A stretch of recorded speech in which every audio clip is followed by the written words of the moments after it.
आज फिर हम एक बार इसको सीखते हैं।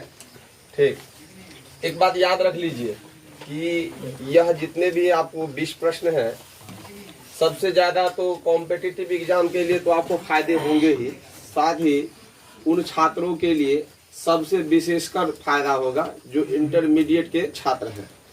आज की परीक्षा अर्थात 2023 में जो परीक्षा होगी, उस परीक्षा के लिए ये सब भेविया प्रश्न सब है और कुछ ज्यादा भारी भी नहीं है इतिहास कक्षाओं के लिए। चलिए, पहला क्वेश्चन है अर्थशास्त्र के लेखक कौन है। तो हम आपको सिर्फ आंसर नहीं बताएंगे, इनके अलावे बहुत सारे चीज इसमें हम बताएंगे अलग से। आप लोग हल्ला सिर्फ मत कीजिएगा, बस गौर से इसको सुनते रहिए।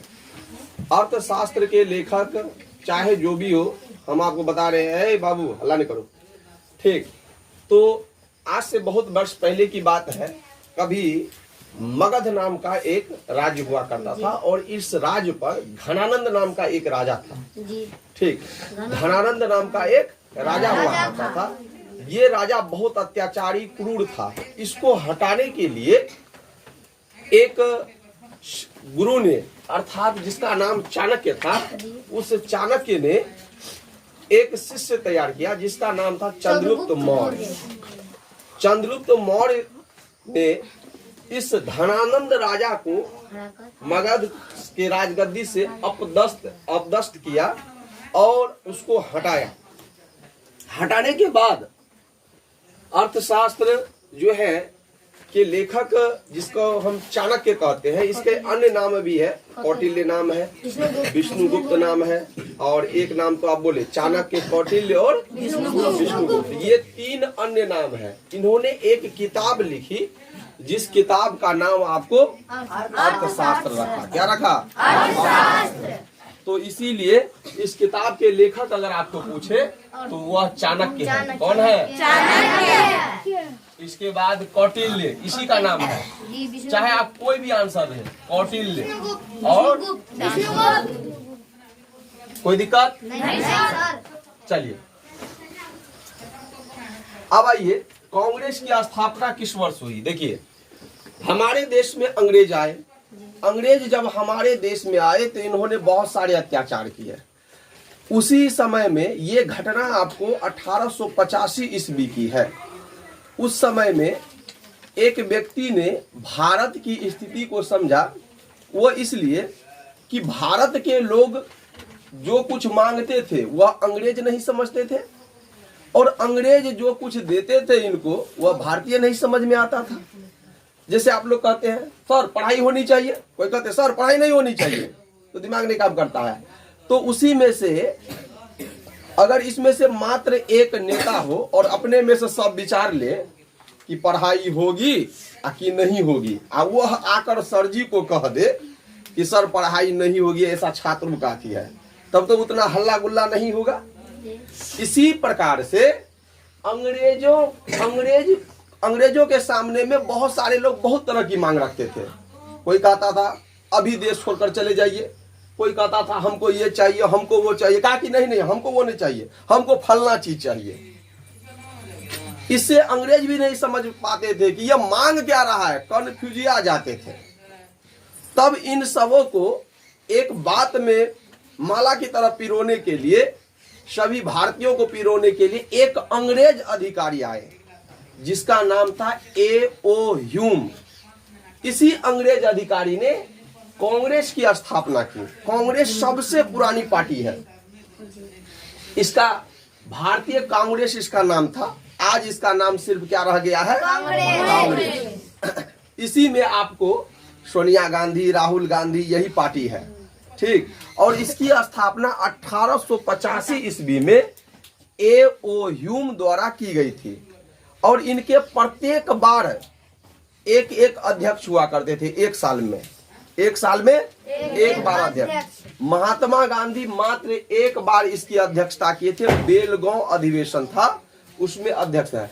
इसके पहले कांग्रेस के पहले अध्यक्ष थे व्योमेश चंद्र बनर्जी, जिसको हम WC बनर्जी भी कहते हैं। इसके पहले अध्यक्ष थे। ठीक, तो यह याद रखिएगा। तो कांग्रेस की स्थापना किस वर्ष? 1885 की। A.O. ह्यूम किसने की बाबू? ह्यूम।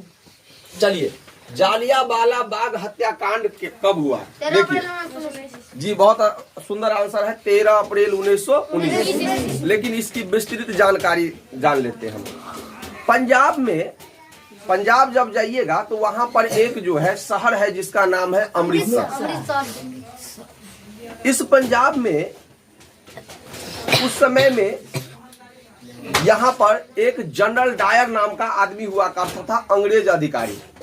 जब अगर किसी भी जगह पर अगर मान लीजिए उपद्रव होते हैं तो सरकार जो है, गवर्नमेंट जो है, वहां पर चारों तरफ जो है पुलिस का पहरा लगा देती है और कर्फ्यू लगा देती है।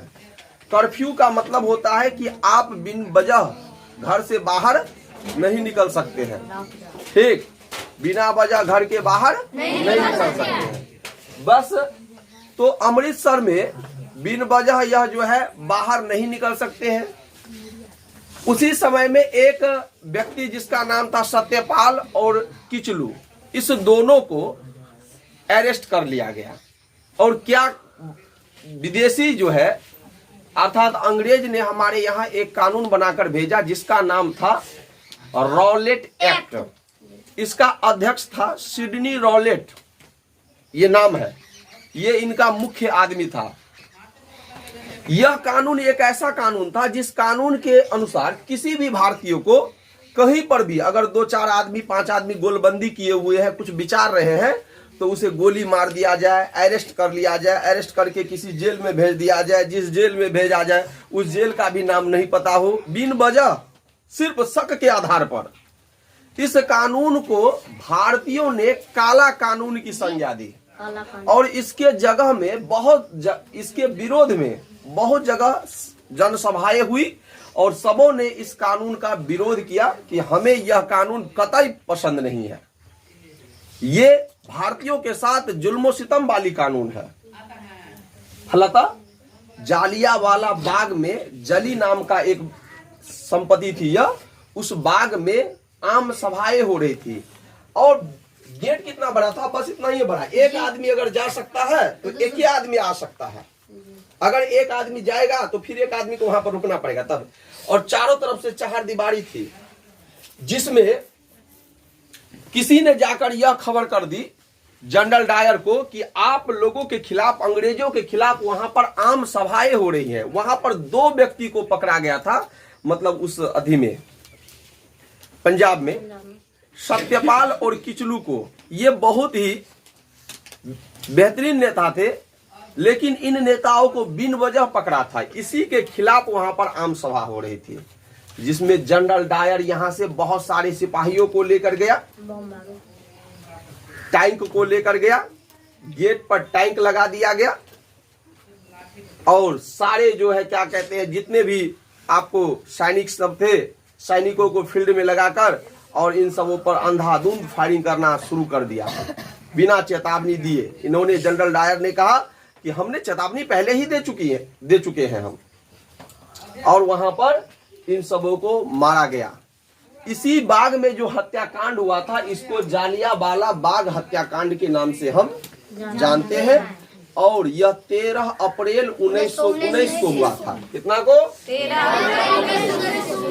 जानते हैं 13 अप्रैल को या 1919 को जो घटना हुई थी, इसके बाद सरकार ने झूठ मूठ का एक हंटर कमीशन बैठाया था कि इसमें किसकी गलती है, कौन जवाबदेह है, कौन जिम्मेदार है।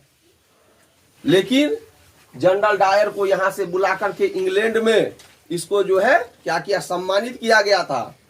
तब यहाँ के एक उधम सिंह नाम का एक बेटा यहां से जाकर के नौकरी करके होटल में खट करके बंदूक खरीदा और उस बंदूक से जाकर के उन्होंने इंग्लैंड में इसको मार डाला। किसको? जनरल डायर को। ठीक, और उन्होंने कहा कि मैंने अपने देशवासियों को तुमने जो मारा उसका बदला मैंने ले लिया। तो जनरल डायर को किसने मारा? अब आइए, साइमन कमीशन भारत कब आया था? तो देखिए, साइमन कमीशन भारत 1928 में आया था। ये कहिएगा ना सर, साइमन कमीशन क्या है? देखिए भारत की दुर्दशा काफी खराब थी। दुर्दशा जो थी, यहाँ की जो दशा थी वह बहुत दयनीय थी। अगर दूसरे कोई लोग आते थे तो समझते थे कि यहाँ की हालात जो है अंग्रेजों ने काफी खराब कर दी है। इसीलिए 1928 ईस्वी में अंग्रेजों ने यानी इंग्लैंड की सरकार ने हमारे देश में 7 सदस्यीय टीम भेजा कि आप लोग जाकर के और इसका निरीक्षण कीजिए, परीक्षण कीजिए कि वास्तव में भारतीयों के साथ कहीं ज्यादा अत्याचार तो नहीं हो रहा है। ठीक, इसके अध्यक्ष थे जॉर्ज साइमन, इसीलिए इसका नाम जो है साइमन कमीशन पड़ा। तो साइमन कमीशन का विरोध करने के लिए लाला लाजपत राय, भगत सिंह और अन्य नेताओं ने इसका विरोध किया। Simon commission go back, Simon commission वापस जाओ। क्यों साइमन कमीशन को वापस जाने की बात कर रहा था? 7 सदस्यीय टीम अंग्रेज के थे, उसमें एक भी भारतीय नहीं थे। तो अंग्रेज तो यही ना लिखेंगे अंग्रेज के बारे में ना, नहीं, ये सब झूठ मूठ की बात है। भारत की स्थिति एकदम सही है, ये लोग झूठ बोल रहे हैं। अगर उसमें दो ठो भारत के अधिकारी होते, 4 ठो होते तो भारत के बारे में लिखते ना। अच्छा, तो इसीलिए इसका विरोध किया गया क्योंकि इसमें एक भी सदस्य भारतीय नहीं थे। इसके बाद ये जो आप देख रहे हैं साइमन कमीशन, इसका विरोध लाला लाजपत ने किया था। इन्होंने इसका विरोध किया, तभी जो है यहां पर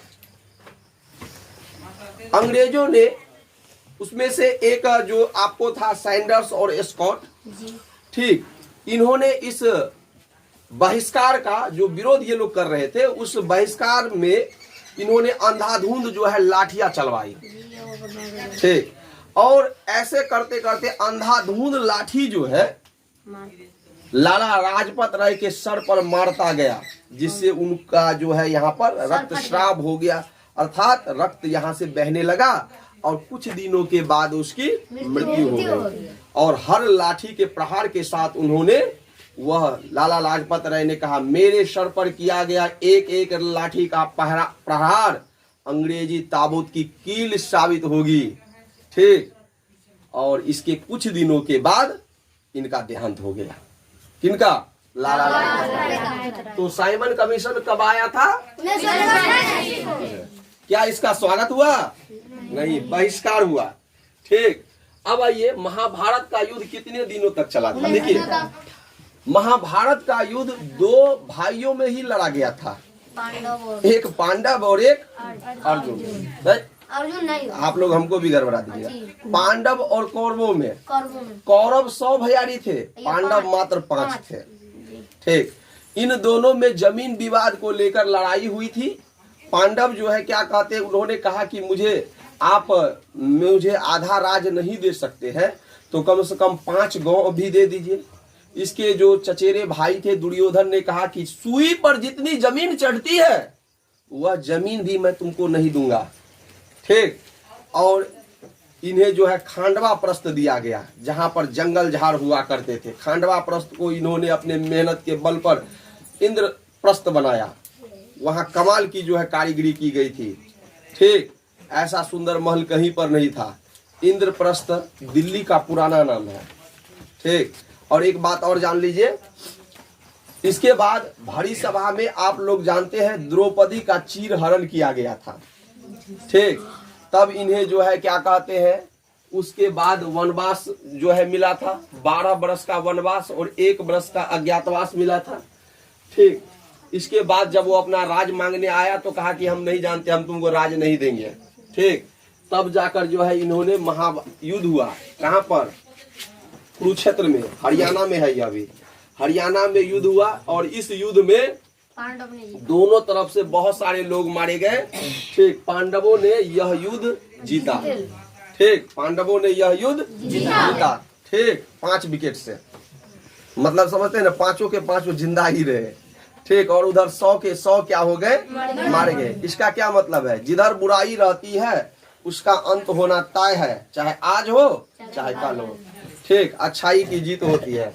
तो यहाँ पर महाभारत का युद्ध आपको 18 दिन तक चला था। कितना दिन तक? 18 दिन तक। और याद रखिए, पुराणों की संख्या भी 18 है। क्या है? 18 को पुराण है। चलिए, कोई दिक्कत? अब आइए, गंगा पुत्र किसे कहते हैं? जी बिल्कुल सही, गंगा पुत्र भीष्म को कहते हैं। दरअसल क्या हुआ था, देखिए यहाँ पर हम आपको बताते हैं। शांतनु नाम, सुनिए, शांतनु को एक जो है स्त्री से प्रेम हुआ जिसका नाम गंगा था। गंगा से इन्होंने विवाह किया, शांतनु ने। उस गंगा से एक बेटा हुआ जिसका नाम क्या था? नहीं, देवव्रत। देवव्रत नाम था। गंगा उसको किसी कारणवश छोड़कर चली गई। ऑब्जेक्टिव है, थोड़ा ही ना सुनिएगा। अब उतना हल्ला कौन कर रहे हैं जी? उठा के बाहर फेंक देंगे। विस्तार से, ठीक, विस्तार से तो नहीं सुन सकते हैं, तो बहुत सारी कहानियां हैं, तो इन कहानियों को सुने शॉर्ट में, क्योंकि आपको इसका आंसर चाहिए था। ठीक, तो उसकी पहली पत्नी गंगा जो है छोड़कर चली गई। गंगा में एक बेटा हुआ जिसका नाम देवव्रत था। देवव्रत जब अपने पिता के पास, शांतनु के पास आया, तो शांतनु को कुछ दिनों के बाद एक और स्त्री से प्रेम हुआ। हाँ, वह नाव चला रही थी जिनका नाम सत्यवती।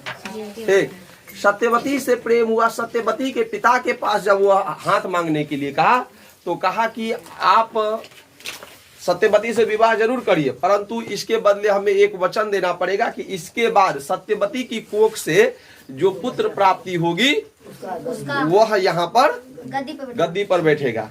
लेकिन सब कुछ उल्टा पुल्टा हुआ, वहां पर कोई बात नहीं बनी। और भीष्म पितामह जो है, सॉरी, ये शांतनु जो है वापस आ गया। शांतनु अब उदास रहने लगे थे। एक दिन जो है क्या कहते हैं, वह उस लड़की के घर पर, सत्यवती के घर पे गया। उनके पिता से उन्होंने कहा कि मैं वचन देता हूं कि आपकी जो बेटी है उन्हीं के कोख से जो पुत्र जन्म होगा वही गद्दी पर बैठेगा, मैं कभी गद्दी पर नहीं बैठूंगा। तो कहा कि अगर आप नहीं बैठिएगा आपका बेटा बैठ सकता है। तो उन्होंने क्या किया, उन्होंने जो है नहीं, उन्होंने यह कसम ली कि मैं गंगा पुत्र देवव्रत यह आज प्रतिज्ञा लेता हूं कि मैं आजीवन कभी विवाह नहीं करूंगा। अब बेटे ने विवाह नहीं करेगा तो बेटा कहां से होगा? अब बेटा नहीं होगा तो राजगद्दी पे कौन बैठेगा? ठीक, इसीलिए उसी दिन जो ऐसी भीषण प्रतिज्ञा ली, इसीलिए उसी दिन से इसका नाम देवव्रत से बदल करके भीष्म पितामह हो गया। भीष्म हो गया, क्या हो गया? भीष्म। और बाद में इसको भीष्म पितामह कहने लगे क्योंकि यह सबसे बड़े थे। तो गंगा पुत्र किसे कहा जाता है? भीष्म को। यह गंगा पुत्र देवव्रत भी है। पहले इसका नाम क्या था? देवव्रत, और बाद में इसका नाम पड़ा भीष्म। ये प्रतिज्ञा के बाद इसका नाम पड़ा क्या? भीष्म। चलिए, किसे काला कानून कहा जाता है? अभी तुरंत बताए हैं। रॉलेट एक्ट को काला कानून कहा गया। Rowlatt act. ठीक, सुनिए, पृथ्वीराज रासो के लेखक कौन है? चंद्रवरदाई। बहुत अच्छा आंसर है। देखिए, पृथ्वीराज रासो एक किताब है जिसका लेखक चंद्रवरदाई है।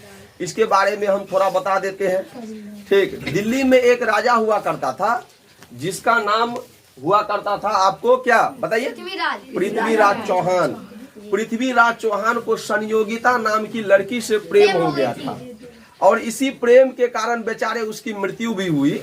ठीक, यह आप जानते हैं। उसी के दरबार में एक जो है क्या कहते हैं लेखक हुआ करता था जिसका नाम था चंद्रवरदाई। पृथ्वीराज रासो के बारे में इन्होंने ही लिखा है। ठीक, पृथ्वीराज रासो के बारे में इन्होंने ही लिखा है। ठीक, चंद्रवरदाई। इसकी प्रेम कहानी बहुत ही सुंदर है, कभी कहिएगा तो सुना देंगे। ठीक, चंद्रवरदाई। चंद्रवरदाई चाहिए। कोई दिक्कत है बाबू? नहीं सर। ठीक, अब आइए,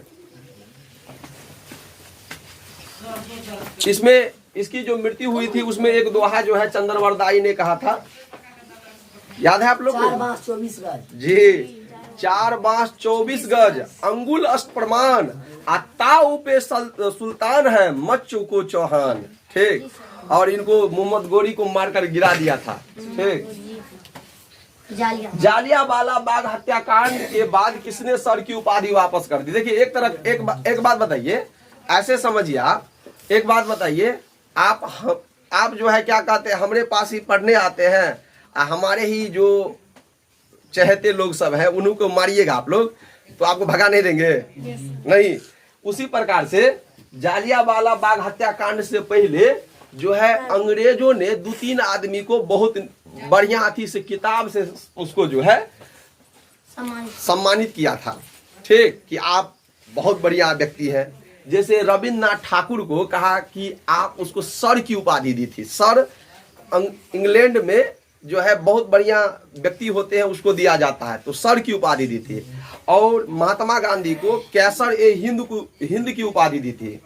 हाँ ठीक, लेकिन आप इसको एक तरफ से उपाधि भी दे रहे हैं और दूसरे तरफ से इसके लोगों को मार भी रहे हैं। अरे भारत के लोगों को मारे जालियांवाला हत्याकांड में तो वही न हुआ। तो महात्मा गांधी ने जालियांवाला बाग हत्याकांड के बाद कैसर ए हिंद की उपाधि वापस कर दी। वापस ले ली नहीं, वापस कर दी। खा लीजिए अपना एक झूठ मूठ का हमको देते हैं, एक तरफ उपाधि देते हैं, एक तरफ हमरे लोगों को ही मारते हैं। उसी पर सर की उपाधि भी उसी समय में किसने वापस कर दी? जी, सर की उपाधि। तो यहाँ पर इसका आंसर होगा, ये ऊपर वाला का होगा रविंद्रनाथ जी, रविंद्रनाथ जी। ये अब आइए इसका अगला, और जालियांवाला बाग हत्याकांड किसने कैसर ए हिंद की उपाधि वापस कर दी? किसने बाबू? महात्मा गांधी। ठीक, अगला आ जाइए। बंग भंग आंदोलन का प्रारंभ कब हुआ था? तो सुनिए, बंग मतलब बंगाल होता है, अब भंग बंगाल भंग हो गया। ठीक, बंगाल में पहले अंग्रेज जब आए तो बंगाल को कैप्चर किया, समझ गए। और उसी समय में क्या हुआ, तो बंगाल में राष्ट्रवादी भावना बढ़ने लगी। इससे जो है वहां का जो अंग्रेज अधिकारी था जिसका नाम था आपको, ठीक, लॉर्ड कर्जन। क्या नाम था? Lord Curzon. लॉर्ड कर्जन जो है उन्होंने इस बंगाल विरोध किया। बंगाल को 2 टुकड़ों में बांट दिया। कितने टुकड़ों में? 2 टुकड़ों में। ठीक, एक को कहा पूर्वी बंगाल, एक को कहा पश्चिमी बंगाल। यहाँ पर लोगों ने इसका भी विरोध किया, कहा कि आप सभी अंग्रेज अधिकारी बिल्कुल इसको बांट नहीं सकते हैं, बंगाल हमेशा एक है और एक रहेगा। लेकिन लॉर्ड कर्जन ने 1905 ईस्वी में बंगाल को बांट दिया। उसी समय में बस लोगों ने सड़कों पर उतरकर टायर जलाना शुरू किया, आग लगाना शुरू किया।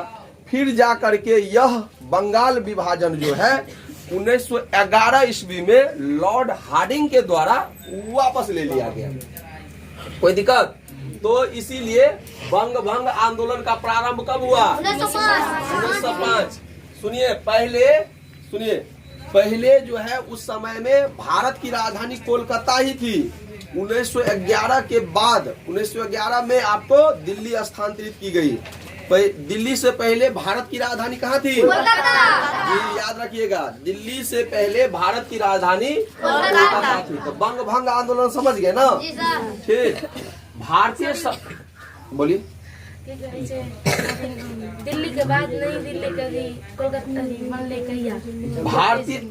भारतीय संविधान को बनाने में कितने वर्ष लग गए? सुनिए, भारतीय संविधान को बनाने में, ठीक, भारतीय संविधान का जो पिता है वह कहा जाता है डॉक्टर भीमराव अंबेडकर को। ठीक, इन्हें भारतीय संविधान का पिता कहा जाता है और इसको बनाने में 2 वर्ष 11 महीने और 18 दिन का समय लगा। ठीक, 2 वर्ष 11 महीने और 18 दिन। ठीक, 2 वर्ष 11 महीने और 18 दिन, इतना समय लगा इसको बनाने में। ठीक, अब आइए अगला क्वेश्चन है, मीरा किसकी भक्त थी? ठीक, देखिए, सबसे पहले आप जान लीजिए मीरा श्री कृष्ण की भक्त थी। और मीरा जो है, मीरा क्यों इसकी भक्त बनी? बचपन से ही है। एक दिन इसकी माँ पूजा कर रही थी। ठीक, ऐसा किंवदंती है हमारे यहाँ। पूजा कर रही थी तो बच्चे होते हैं ना, तो वो पूछते हैं अहाँ केकर पूजा कर रहल छिए, केकर पूजा कर रहल छिए। सब दिन यही पूछती थी। एक दिन जो है इनके जो है कहा कि तुम्हारे दूल्हे की पूजा कर रहे हैं। ठीक, बस उसी दिन से उन्होंने सोच लिया कि यही हमारे पति है। क्या है? यही हमारे पति है। ठीक, बस उसी दिन से मीरा जो है भगवान श्री कृष्ण को पति के रूप में पूजने लगी। भगवान श्री कृष्ण उसको भगवान श्री कृष्ण को मीरा भगवान के रूप में नहीं, वास्तव में पति के रूप में पूजती थी। ठीक, और अंत तक इनकी शादी जो भी हो गई तो यह अपने पति को पति नहीं, वास्तव में भगवान को ही पति मानते थे, अर्थात श्री कृष्ण को ही पति मानते थे। और कहा जाता है इन्हें दर्शन भी दिए थे भगवान। और अंतो गतवा यह जो है इन्हें विष का प्याला पीना पड़ा था। किनको? मीरा को।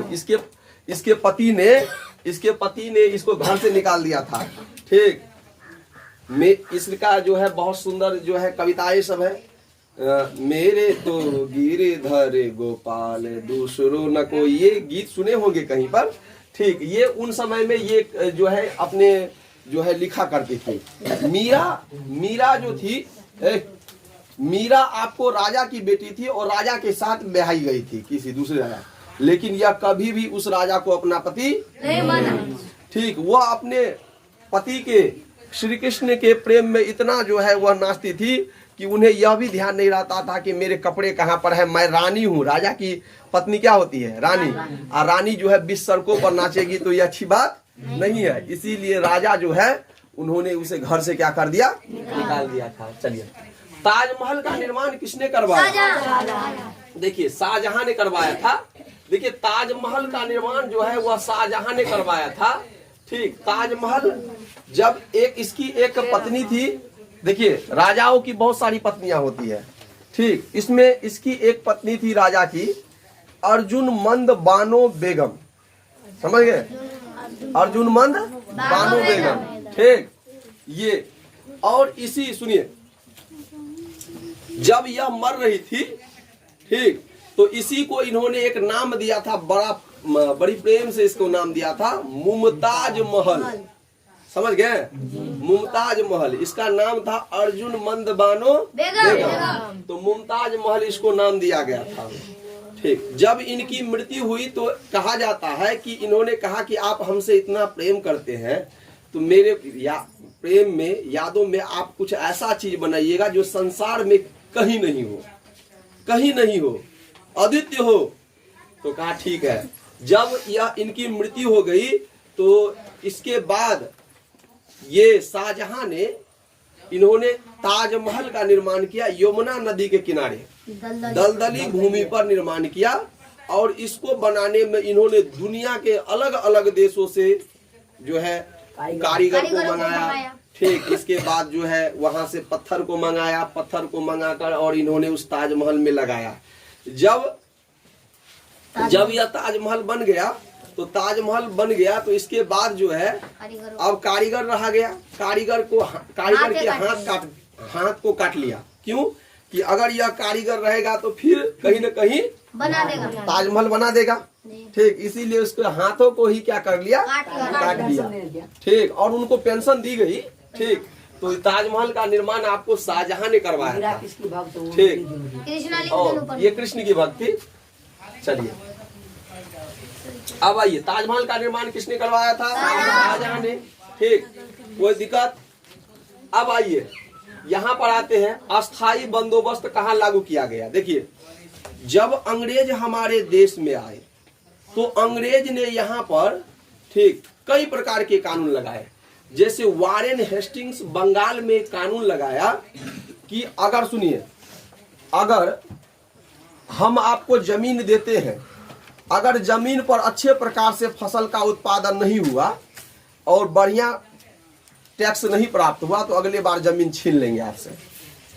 बात समझे?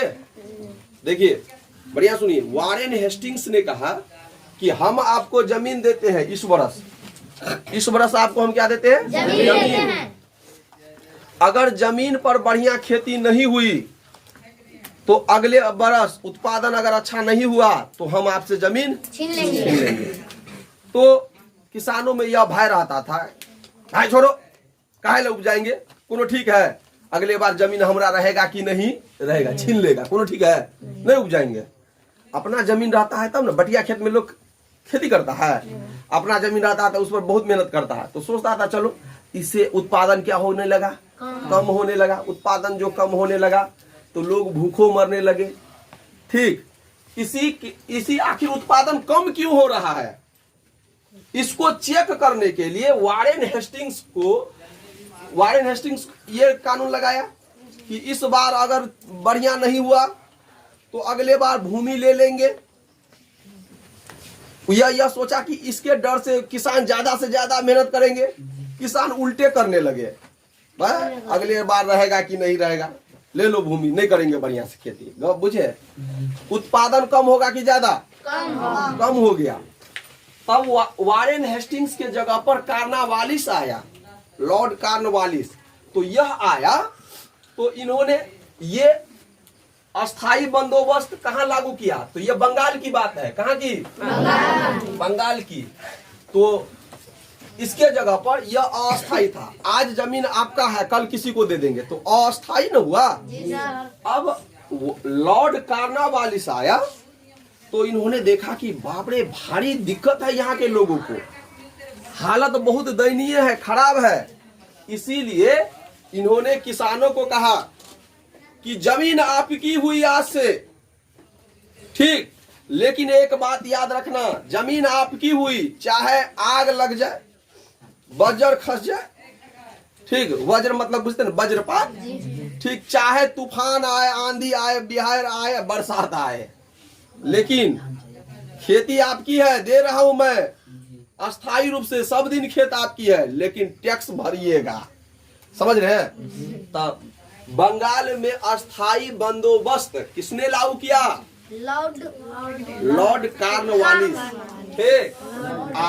अस्थाई बंदोबस्त किसने किया था, वारेन हेस्टिंग्स, ठीक, तो Lord Cornwallis.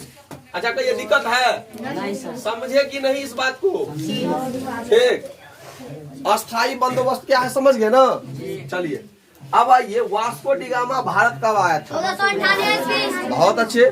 Vasco da Gama Bharat की खोज करने के लिए निकला था, और निकलते निकलते वह जो है भारत की खोज 1498 ईस्वी में की थी, ठीक, 1498 ईस्वी में। और यहाँ पर जब आया तो यहाँ से वह जो है काली मिर्च ले गया, काली मिर्च यहाँ से ले गया, कपड़ा ले गया, परफ्यूम ले गया, और इसको लगभग 60 गुना मुनाफा पर, ठीक, जो है कहाँ पर बेचा, यूरोप के बाजारों में, ठीक।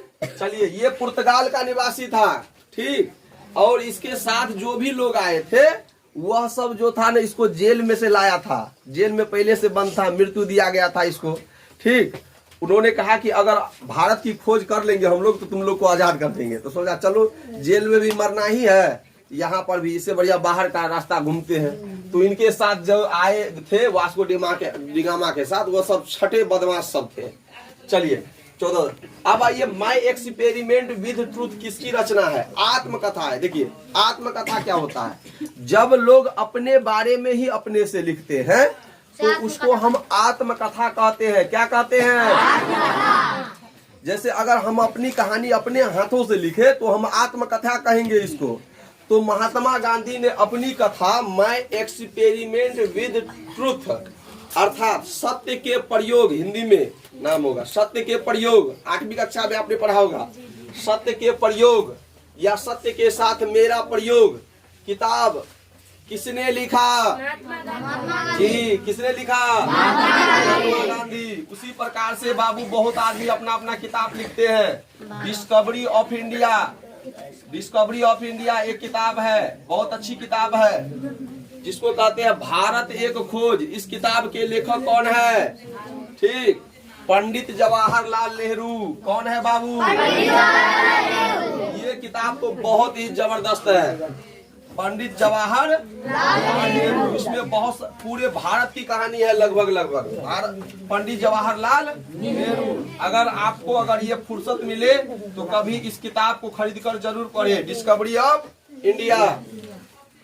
भारत आने वाला प्रथम यूरोपियन कौन था, सुनिए, भारत आने वाला प्रथम यूरोपियन आपको पुर्तगाली था। ये वास्को डिगामा ही पहले भारत आया, इसीलिए भारत आने वाला प्रथम यूरोपियन कौन था, पुर्तगाली। तो यहाँ पर लिखेंगे हम पुर्तगाली, ठीक, पुर्तगाली। पुर्तगाल को पुर्तगाली कहते हैं, वहाँ के रहने वाले को। भारत के रहने वाले को भारतीय, चीन के रहने वाले को चीनी कहते हैं। चीन में जो लोग रहते हैं उसको चीनी कहते हैं। अमेरिका में जो लोग रहते हैं उसको अमेरिकन कहते हैं। नेपाल में जो लोग रहते हैं उसको नेपाली कहते हैं। ये सब सीखिए, कोई दिक्कत। और इंडिया में जो लोग रहते हैं उसको इंडियन कहते हैं। चलिए।